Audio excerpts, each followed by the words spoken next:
para todos os públicos.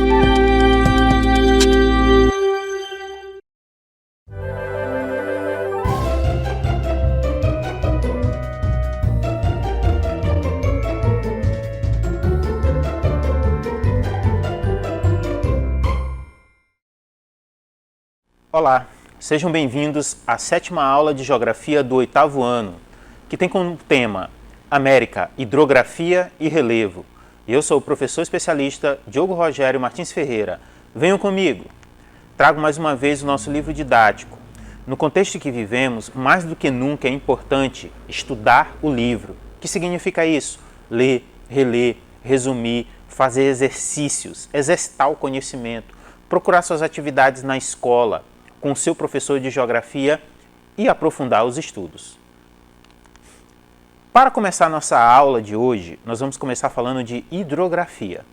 Para isso, precisamos relembrar algumas ideias do 6º ano. Primeiro, o que você lembra sobre hidrografia? O que você estudou sobre hidrografia? Lembra o que é uma bacia hidrográfica? Qual a importância dos rios para o continente americano? Quais são as maiores bacias hidrográficas da América e quais as suas características? E aí, pensou? Refletiu? Vamos estudar então? Pessoal, América, hidrografia. O que é hidrografia? Eu posso começar pelo nome, hidrografia. Você não sabe diretamente o significado porque não é uma palavra do português, é uma palavra do grego. Hidro, traduzido para o português, quer dizer água. Grafia quer dizer escrita. Mas no contexto que nós estamos estudando aqui, a palavra hidrografia, ela quer dizer ramo da geografia que estuda a distribuição, a circulação e a composição da água como elemento da superfície terrestre.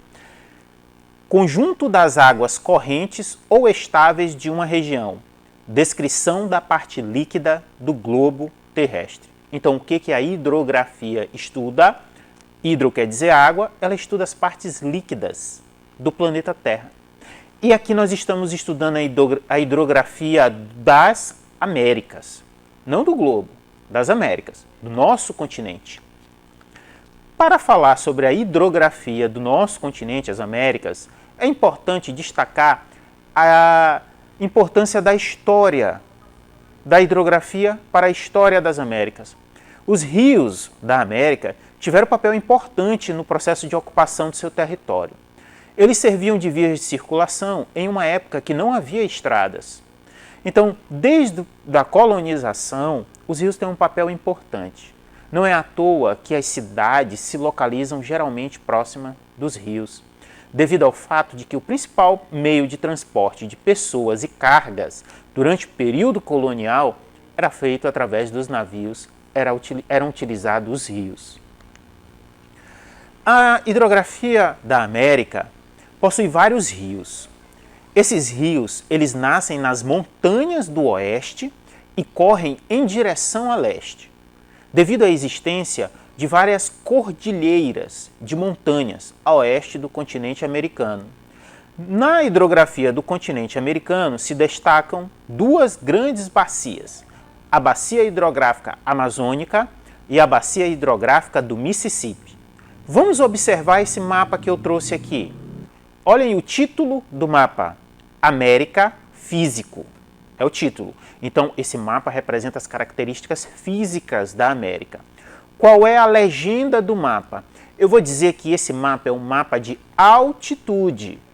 Altitude é diferente de altura. A altitude é medida em relação ao nível médio do mar. Mas esse mapa aqui, ele representa o relevo das Américas a partir da altitude. Então, as cores variam de marrom, amarelo a verde. Quanto mais escura, maior é a altitude dessa parte do território em relação ao nível médio do mar. Então, quais são as regiões que têm a maior altitude? São as regiões que estão a oeste desse mapa. Elas estão geralmente a mais de 3.000 metros de altitude, 3 quilômetros de altitude. É por isso que eu disse que o relevo da América, ele favorece com que os rios nasçam a oeste e desaguem a leste. Na América, existem várias bacias hidrográficas. Eu trouxe esse outro mapa. Qual é o título desse mapa? América, principais bacias hidrográficas. Existem várias bacias hidrográficas nas Américas. Eu posso citar de norte a sul a bacia do Yukon, a bacia do Mackenzie, na América do Norte, no Canadá, a bacia do Mississippi, Missouri, nos Estados Unidos, na América do Sul, a bacia amazônica, a bacia Platina, no sul da América do Sul. No entanto, neste estudo, nós vamos se dedicar a estudar as duas principais bacias da América, que é a bacia do Mississippi, Missouri, no território dos Estados Unidos, e a bacia amazônica, na América do Sul. Bem, mas antes de falar sobre as características dessas bacias hidrográficas, vamos relembrar o conhecimento sobre o que é bacia hidrográfica? Bem, a bacia hidrográfica é uma área constituída por um rio principal e seus afluentes. Afluente, no caso, é um curso de água que deságua em outro, considerado principal, ou lago, tributário. O afluente, ou seja, é um rio que deságua em um rio principal. A bacia hidrográfica tem um rio principal e ela tem os seus afluentes. Os afluentes são os rios que deságuam em outros rios, um rio principal. Eu trouxe essa imagem para frisar a ideia do que é uma bacia hidrográfica. Observem nessa imagem. Lembrem, eu disse que os rios da América, eles nascem a oeste e desaguam a leste, porque é o território a oeste, é o que tem a maior altitude. Olha para essa figura, bem lá, debaixo da gotinha dizendo o que é uma bacia hidrográfica. Nós vemos o quê? Uma montanha. Então tem uma montanha bem lá ao fundo, onde nasce o rio, resultado do degelo, né, do gelo do pico das montanhas. Então esse rio corre. À medida que ele vem correndo, ele vem recolhendo água de afluentes. Esses afluentes podem estar vindo de florestas, de mananciais. Então a chuva sobre esses afluentes, cai sobre esses afluentes e esses afluentes carregam essa água para o rio principal. E o rio principal, ele deságua aonde? No oceano. A foz fica no oceano, a grande maioria dos rios. Tem alguns rios que deságuam em lagos, né? Mas a grande maioria deságua em oceanos. Então, esse é o exemplo da bacia hidrográfica, um rio principal e seus afluentes. Bem, e aqui nós vamos estudar a bacia do rio Amazonas. A bacia do rio Amazonas é a maior bacia hidrográfica do mundo, pois nela existe o maior rio do mundo em volume de água e extensão territorial. Quem é ele? O rio Amazonas. O rio Amazonas, ele nasce na Cordilheira dos Andes. O que é a cordilheira? É um conjunto de montanhas. Então, o rio Amazonas, ele nasce na Cordilheira dos Andes. É um conjunto de montanhas que fica a oeste do continente, na América do Sul. O rio Amazonas, ele nasce no Peru, que é um país vizinho do Brasil. A uma altitude de cerca de 5.270 metros de altitude. O rio Amazonas nasce a oeste da América do Sul, na Cordilheira dos Andes, e ele deságua no Oceano Atlântico. Olha essa imagem aí desse riozão enorme, uma imagem do rio Amazonas, grande, enorme, né? Numa planície, que é a planície amazônica. Outra característica do rio Amazonas, da bacia do rio Amazonas, é que essa bacia, o rio Amazonas, ele recebe um monte de nome. No Peru, ele é chamado de vários nomes diferentes. Quando ele entra no Brasil, ele é chamado de Solimões. Quando ele chega na cidade de Manaus, que é a capital do estado do Amazonas, e ele se junta ao Rio Negro, quando Solimões se junta ao Rio Negro, é que ele recebe esse nome de Rio Amazonas. E aí eu trago essa imagem para vocês aqui de quando o Rio Negro se encontra com o Rio Solimões e dá origem ao Rio Amazonas. A bacia do Rio Amazonas, ela se estende por 7 países: Guiana, Venezuela, Colômbia, Equador, Peru e Bolívia. Sendo que a maior parte da bacia hidrográfica do Amazonas, ela se encontra no território brasileiro. A bacia hidrográfica do Amazonas, ela recebe água do hemisfério norte, tanto quanto do hemisfério sul. Daí a explicação para o fato dela ser tão grande em volume de água e também em extensão territorial. Eu trago essa imagem aqui para vocês visualizarem no mapa da América do Sul a abrangência da bacia amazônica, a grandiosidade da bacia amazônica e todos os outros países, né, que tem também a Amazônia, que faz parte aí do território banhado pela bacia hidrográfica do rio Amazonas. Bem, outra grande bacia hidrográfica que merece nossa atenção e que está presente no nosso livro didático é a bacia hidrográfica do Mississippi. A bacia hidrográfica do Mississippi é a maior bacia da América do Norte. É a terceira do mundo, só perde para a bacia hidrográfica do Amazonas e para a bacia hidrográfica do Congo. Ela está localizada nas grandes planícies centrais dos Estados Unidos. Abrange 31 estados dos Estados Unidos e 2 províncias do Canadá. O maior rio é o rio Missouri, que tem 200 quilômetros, né, de extensão. A bacia hidrográfica do Missouri, Mississippi, ela parece um funil. As pessoas dizem assim, ela parece um funil. Por quê? Vamos ver o mapa? Olha esse mapa. Olha o título do mapa, Bacia do Rio Mississippi, Missouri. Estão visualizando o mapa? Nesse mapa, ele mostra lá o Missouri, é a bacia do Missouri, né? O rio principal é o Missouri, está de verde escuro. Tem o Alto Mississippi, que é onde nasce o rio Mississippi, né? E todos eles desaguam aonde? No Baixo Mississippi, ou Zona Morta, no Golfo do México. A bacia do Missouri, Mississippi, ela parece um funil. E é importante destacar a importância histórica desses rios para o processo de colonização também na América do Norte. Foram fundamentais para a ocupação, colonização do território da América do Norte. Muito relevantes para o processo de colonização. Esses rios hoje, eles têm uma grande importância econômica nos Estados Unidos. É nessa bacia que se encontra uma das mais movimentadas hidrovias do mundo. O que, professor? Hidrovia? Pessoal, um conjunto de estradas nós chamamos de rodovias. Um conjunto de rotas aéreas nós chamamos de aerovias. E um conjunto de rios utilizados para navegação, adaptados para navegação, nós chamamos de hidrovias, vias aquáticas. A bacia hidrográfica do Mississippi, Missouri, é uma das mais movimentadas hidrovias do mundo. De acordo com dados de 2017, circulou por lá cerca de 420 milhões de toneladas de produtos, cortando os Estados Unidos de norte a sul.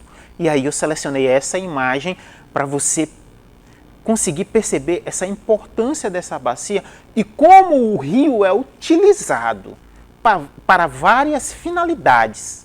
E aí uma barcaça carregando, né, carga, várias outras barcaças, né, à esquerda e uma cidade que parece que se projeta para o rio. A cidade, a urbanização, toda a construção da cidade parece que se projeta para o rio. Ou seja, pela importância para o transporte de cargas e passageiros no rio, né, na bacia hidrográfica do Mississippi. Bem, pessoal, essas foram algumas informações sobre as maiores bacias hidrográficas das Américas. Agora vamos estudar um pouquinho sobre o relevo das Américas. Essas aulas agora todas vão ser sobre características físicas das Américas, né? E o relevo? Nós vamos ter que relembrar um pouquinho o que nós estudamos no 6º ano. O que é relevo? Quais as principais formas de relevo? Quais os tipos de relevo presentes no continente americano? Há semelhanças entre as formas de relevo das Américas? E aí, refletiu? Conseguiu lembrar de alguma coisa? Não, não tem problema. Nós vamos relembrar isso tudo junto aqui e estudar as características do relevo das Américas. Vamos junto? Pessoal, o que é relevo? Conjunto de formas existentes no planeta Terra que recebe o nome de relevo. Então vamos olhar essa imagem aqui que eu trouxe para vocês, essa imagem do relevo. Se você olhar lá no primeiro plano da imagem, bem acima da imagem, você vai ver montanhas, né? Tem um pico mesmo bem pontiagudo. À medida que você vai observando a imagem, você vai percebendo que essa parte que nós habitamos do planeta Terra, a superfície terrestre, ela não é lisa como a ideia esférica que a gente tem da Terra. Ela tem ranhuras, né? Rugosidades, ela tem formas. Essas formas nós chamamos de relevo. Nessa imagem ao fundo nós olhamos as montanhas.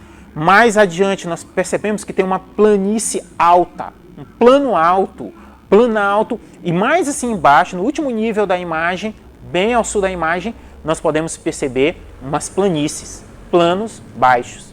Então, essas são as formas da superfície do planeta Terra.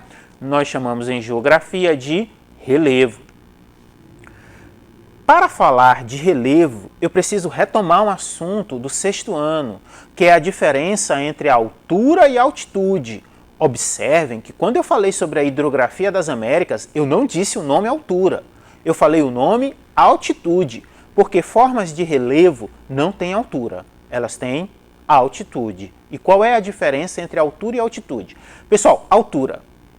A definição de altura é a distância vertical de um corpo até a superfície terrestre ou solo. Quando você vai no médico, ele mede a sua altura como? É a distância, né, da parte mais extrema da sua cabeça até ao solo. Isso é altura. Isso é altura. Mas aqui nós estamos falando de altitude. O que é a altitude? É a distância vertical de um corpo em relação ao nível médio do mar, não em relação ao solo. Vamos visualizar essa imagem que eu trouxe para vocês para a gente entender a diferença entre altura e altitude. Olhem para essa imagem. Vamos ler essa imagem. É um diagrama do relevo, né? Nós temos os dois conceitos estão bem em cima na imagem, altura e altitude. A altura, percebam a relação que ele faz da altura. Me digam, qual é a altura da base da montanha até o topo da montanha? Tem quantos quilômetros? Da base da montanha até o topo da montanha? Tem o quê? 1 quilômetro. 4 menos 3, 1 quilômetro. Eu posso medir a altura do topo da montanha até qualquer uma dessas partes desse bloco diagrama. Mas a altitude, ela é sempre a mesma. Olha o que é altitude. É a distância vertical de um corpo, no caso, o topo da montanha, em relação ao nível médio do mar. Olha lá o nível médio do mar. O nível médio do mar é sempre considerado zero. Então, a altitude é medida em relação ao nível médio do mar. Porque é uma medida que serve para qualquer lugar do planeta Terra, o nível médio do mar. Ah, professor, parou a aula aí. Me explica uma coisa. Alguém deve ter perguntado. Mas o mar, ele sobe e ele desce, né? A maré sobe e a maré desce. E aí, professor, como é que se faz? Bem, pessoal, o nível médio do mar é uma medida que é retirada através de um aparelho chamado marégrafo. Quem tem esse aparelho, quem mede isso é a Marinha do Brasil, o IBGE. Então, eles têm aparelhos chamados marégrafos. Esses aparelhos, eles contam quando a maré sobe, pega a medida da maré alta, aí eles pegam a medida da maré baixa e faz uma média entre a maré alta e a maré baixa. E aí dá o nível médio do mar. E é ele que serve de referência para a altitude. Então, quando nós estamos falando aqui em geografia, nós estamos falando de altitude, não de altura. E é essa a medida do relevo. O relevo, né, essas rugosidades do planeta Terra, da superfície do planeta Terra, elas são medidas em relação ao nível médio do mar. Existem algumas formas principais de relevo. Existem muitas, mas existem as principais formas de relevo. Quais são? Bem, os planaltos. O que é um planalto? Do nome. Planalto é um plano alto. É uma superfície plana em elevada altitude. Então, o que é o planalto? É um terreno elevado acima do nível médio do mar. É um plano alto, acima a 200 metros de altitude em relação ao nível médio do mar. É um planalto. Existem várias formas, né, de planalto. Outra forma de relevo importante são as montanhas. O que são as montanhas? São formas com altitudes elevadas e bastante inclinadas. Um conjunto de montanhas, nós damos o nome de cordilheira. É o coletivo de montanha, cordilheira. Vamos para a figura entender melhor isso? Observem que nessa figura tem o nível do mar. Olha lá o nível do mar. E todas as formas do relevo são consideradas em relação ao nível do mar. Nós começamos a falar do planalto. Olha o planalto. É a segunda seta da esquerda para a direita. O planalto é um plano alto, um terreno elevado acima do nível do mar, a 200 metros acima do nível do mar. O planalto, ele geralmente tem o topo arredondado, devido ao processo de desgaste pela chuva, pelo sol, pelos ventos, pela ação do ser humano. Então ele tem um topo mais assim arredondado, planalto. Por isso que é um plano alto. A outra forma que eu falei foram as montanhas. A montanha é a primeira, segunda, terceira, quarta seta da esquerda para a direita. A montanha, podem perceber, é uma forma com altitude elevada, acima de 300 metros de altitude, né? E bastante inclinada. Olha o topo da montanha, certo? A montanha, ela tem essas características, altitudes elevadas e bastante inclinada. Muito bem, vamos para as próximas formas de relevo? Outra forma de relevo, muito importante, é a planície. É um plano em uma altitude próxima do nível médio do mar. O que é a planície? Terrenos relativamente planos próximo ao nível médio do mar. É a planície. A altitude é muito pouca e é uma região plana. E outra forma de relevo são as depressões. O que é a depressão? É uma superfície plana ou ondulada com altitudes mais baixas que os terrenos ao seu redor. Vamos para a imagem para entender esses dois conceitos? Olhem essa imagem. O que é a planície? Está lá a planície. Umas palmeiras, né? Primeira seta da esquerda para a direita. Tem umas palmeiras lá, é uma planície, é um plano próximo do nível médio do mar. E a depressão? Pessoal, a depressão, olha lá, é a última seta à direita, depressão relativa, e tem a depressão absoluta, que está entre a montanha e o planalto. O que é a depressão? É uma superfície plana. Olha lá a depressão. É plana? É. Plana ou ondulada. Às vezes é ondulada. Com altitudes mais baixas que os terrenos ao seu redor. A depressão ela já se divide em duas. Ela pode ser relativa ou absoluta. Olha a depressão relativa, que está mais à sua direita. Ela é uma superfície plana ou ondulada com altitude mais baixa que os seus terrenos ao redor. Mais baixo que o terreno da montanha e o outro terreno ao redor, né? E a depressão absoluta, ela é medida em relação ao nível médio do mar. É uma superfície plana ou ondulada com altitudes mais baixas que os terrenos ao seu redor e abaixo do nível médio do mar. Bem, o conceito de depressão ele é um pouquinho mais complicado. Nós aqui estamos apenas revendo esses conceitos para a gente visualizar as principais características do relevo das Américas.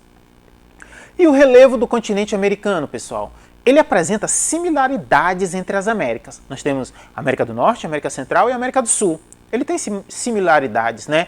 Mas ele tem 3 grandes unidades ou formas.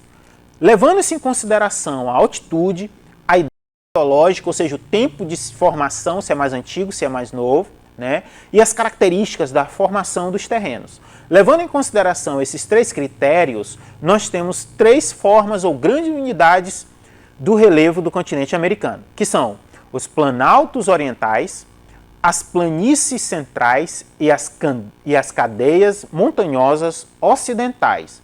Vamos para essa imagem aqui. Esse aqui é o mapa da América físico, que eu digo que é um mapa de altitude.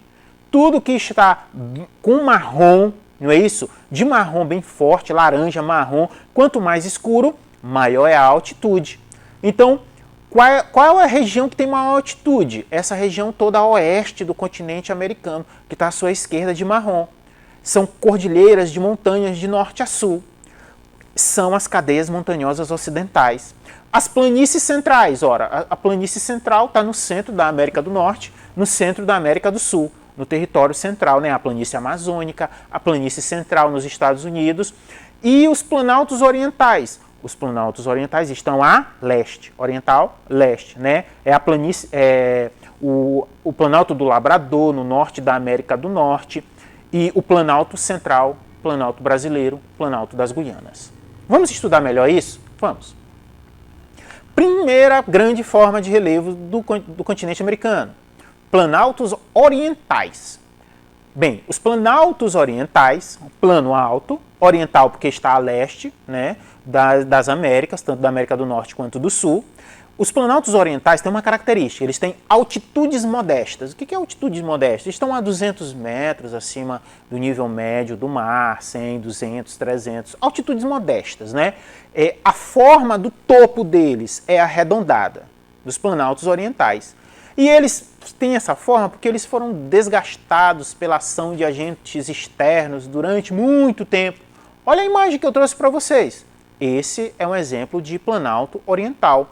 Forma de topo arredondada e as altitudes não são tão grandes assim, são modestas, certo? Vamos visualizar no mapa de altitudes, mapa físico da América, os planaltos orientais. Eu trouxe aqui o planalto, quais são eles? O planalto do Labrador canadense, que é no nordeste do Canadá, os Montes Apalaches, no leste dos Estados Unidos, o planalto das Guianas, o planalto central, o planalto da Patagônia, na América do Sul. Esses planaltos, do ponto de vista econômico, eles são explorados porque eles têm grandes jazidas de minério de ferro e de manganês. Então, a atividade, o extrativismo mineral é muito forte nos planaltos orientais. E aí eu trouxe um mapa aqui de altitude. Vamos para o mapa de altitude, vamos identificar, né, uma dessas formas. A primeira seta, de norte a sul, ela aponta para os Montes Apalaches. Olha o nome lá, Apalaches, é um nome indígena norte-americano. Montes Apalaches, né? Então é uma região de planaltos na América do Norte. E na América do Sul, eu identifiquei lá o Planalto Brasileiro. Olha a segunda seta de norte a sul na América do Sul, Planalto Brasileiro. Ele se encontra ali no parte central do Brasil. Certo, pessoal? Outra grande forma de relevo das Américas são as planícies centrais. As planícies centrais, como o nome diz, né, elas ocupam a porção central do continente, tanto na América do Norte quanto na América do Sul. São grandes planícies, grandes regiões planas próximo do nível médio do mar. Destaque para essas planícies, a gente dá destaque para a planície amazônica e a planície do Mississippi. Olha essa imagem, perceba a imagem. Você olha lá no horizonte para o final da imagem e é uma região plana que a gente perde de vistas, certo? Vamos identificar essas planícies centrais no mapa de altitudes. Nós temos várias planícies. Planície central na América do Norte, a planície amazônica, a planície platina na América do Sul, a planície do Pantanal, que abrange a área do Pantanal mato-grossense. São regiões exploradas para fins de atividade agrícola. Vamos para o mapa, olha o mapa de altitudes. A primeira planície que eu trago é a planície central na América do Norte, a primeira seta de norte a sul. Está lá a planície central na América do Norte, indicada com a seta. A segunda planície de norte a sul, na América do Sul, é a planície amazônica, que eu mostrei na foto anterior. Bem, por fim, a última forma de relevo são as cadeias montanhosas ocidentais. Elas ficam onde? Na porção oeste do continente americano. Elas se estendem do Alasca, do norte da América do Norte, uma região chamada de Alasca, até o sul da América do Sul, na Patagônia, que é uma região do Chile, país Chile. São montanhas de formação recente, do ponto de vista se você for comparar com os planaltos, né? A região de planaltos são regiões que foram formadas há milhões e milhões e milhões de anos atrás. Já as montanhas, elas são regiões, áreas que foram formadas mais recentemente. Por isso, são regiões que ainda são expostas a vulcanismo e a terremotos. Eu trouxe essa imagem da Cordilheira dos Andes na América do Sul. Cordilheira dos Andes, um conjunto de montanhas. É lá que nasce o rio Amazonas. Onde estão essas cadeias montanhosas, né? Olhem para a seta aqui, vamos para o mapa. Elas estão a oeste do continente americano. É toda essa parte marrom, certo? Alaranjada, mais escura marrom, são as cadeias montanhosas. Na América do Norte, no Canadá e nos Estados Unidos, elas são chamadas de montanhas rochosas. No Canadá e nos Estados Unidos. Na América do Sul, elas recebem outro nome. Elas são chamadas de Cordilheira dos Andes. A primeira seta, ao norte, montanhas rochosas, e a segunda seta ao sul, Cordilheira dos Andes. Certo, pessoal?